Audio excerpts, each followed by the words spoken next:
Hi, I'm Darlene Panzera with Aspiring Writer Academy, and I've written over 16 books, both traditionally published and self-published. And today I want to talk about how to write a really good scene for your book.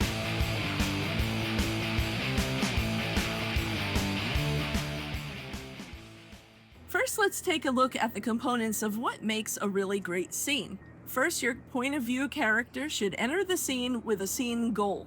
What does your character want? What do they want to achieve? Not in the story as a whole, but in this particular scene. The scene goal sets up the question in your reader's mind, will the character achieve this goal by the end of the scene, or will he not? Why does the character want to achieve this goal? What's his motivation? And what are the consequences if he cannot achieve this goal? What will happen?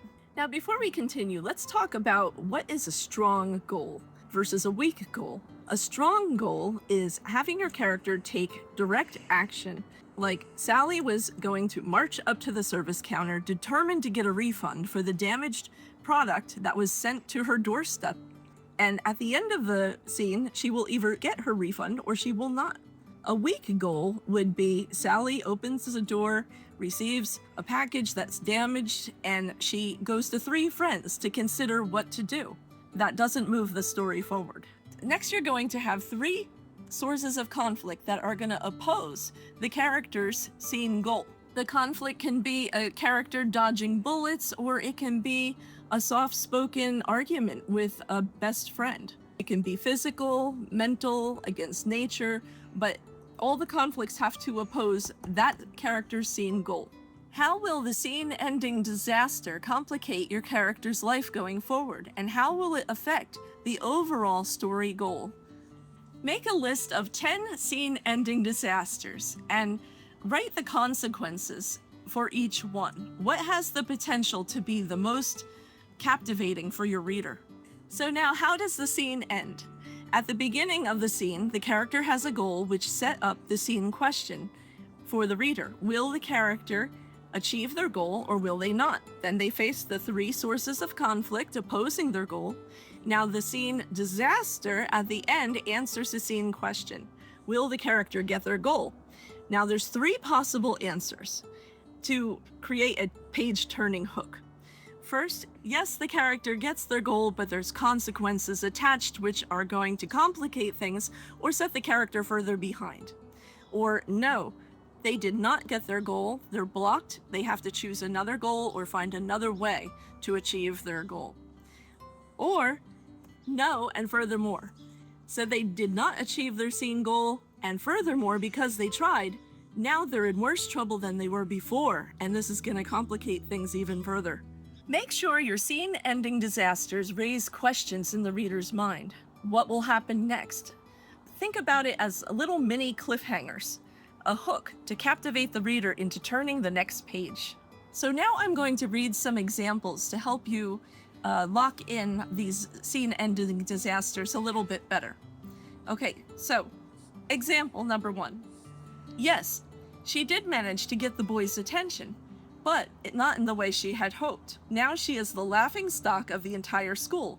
She'll never be able to live down how her rival tripped her and her dress flew up over her head when she landed, just 2 feet in front of the boy of her dreams. Now he will never ask her to the prom. What will she do now? Even more importantly, how will she be able to face him in chemistry class, which starts in just 10 minutes? Here's an example of no, just a big fat no. She was afraid her father might turn her down when she requested a loan, but didn't think he'd be so quick and decisive about it. With a no like that, she has no other option but to go to her uncle and ask him for the money. But he will most likely charge her more interest than she can afford, or force her to work weekends at his bakery with the creepy cashier who keeps asking her for a date. Here's an example of no and furthermore. No, just as she feared, she did not get the evidence she needed, and furthermore, now because she got caught trying to obtain the incriminating files, the villain wants to kill her. The stakes are raised. The intensity of the scene just ramped up to a whole new level, making her next scene goal even more important. How will she ever get out of this mess? Now we are worried for her safety, and we read on. What is the best scene ending disaster for your story? Also remember that what the character decides to do next as a result of this disaster is the character's next scene goal.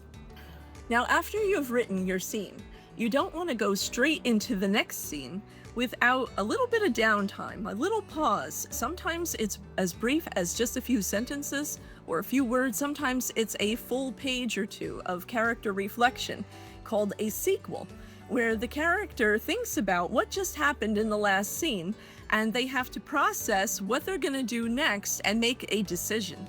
That decision becomes their next scene goal. So let's go over the components of a sequel. So this shows the pattern. You can write an entire novel just using scene and sequel. We can have scene, sequel, scene, sequel, scene, sequel, all the way from beginning to end. Now, you won't always have a big sequel after a scene. Sometimes you'll have a couple of scenes where it's obvious what the character is thinking and feeling and what they're deciding, and you'll go right into a scene to the next. And then you'll need a sequel, some downtime to process what has just happened before going into another scene. Sometimes parts of the sequel will be embedded in a big scene where it is clear how the character is thinking, feeling, and reacting and what they're deciding. After your scene ending disaster, the character will have a knee-jerk reaction to what just happened. Okay, it could be a physical, emotional reaction. A tear slipped down her cheek. She jerked backwards. She gasped. Her chest tightened. It's something she can't control. It's a physical, involuntary reaction. What is she feeling? Is she sad, hurt, angry? Okay, then we have the thought. The thought comes next. Have the character think after the reaction. What just happened? Why did he do that? Why couldn't I get the loan? Why couldn't I achieve my goal? What am I gonna do now? Have them go into a little bit of a rant, and any thought that comes their way, then they have a quandary, number 3. It's a quandary on basically the characters asking themselves what to do. What are they gonna do? Okay, so you don't want to have several options for your character. You want to close all the doors and narrow it down to just 2. So your character, going forward, will now make a decision. He could either do this or he could do that. The decision is choosing one of those options. And then they make the decision. That's the action they're going to take to achieve their overall story goal. That's their next step. And that becomes their next scene goal. So again, as a review, we're gonna have the components of a scene. Your character has a worthy, compelling goal, well-motivated, that they want to achieve. And then they go into the scene, they're taking action on this goal. They're going to achieve this goal. And they meet 3 sources of conflict, 3 back and forth exchanges. It could be an argument, it could be a fight, it could be 3 different sources of opposition that are trying to stop them from achieving the scene goal in this scene. And then we have the scene disaster, and the 3 possible answers are yes, they achieve their goal, but there's consequences. No, they do not. They have to find another way. They're blocked.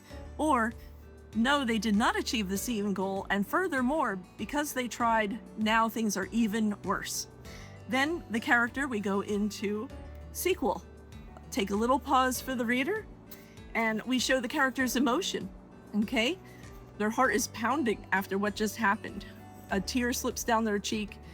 It's an involuntary emotional response. Then they have their thoughts. Oh no, what am I gonna do now? I can't believe that just happened. What are my options? And then they have their quandary. I can either do this or I can do that. And then they make a decision. That's what they're gonna do. That's gonna be their next scene goal. If you like this content, be sure to like and subscribe to our channel. That way you don't miss out on future videos. And if you need help plotting your story, be sure to go to aspiringwriteracademy.com and download our free Brainstorming Your Story Idea worksheet. It's 7 pages with fill-in-the-blank templates to get you started in the right direction.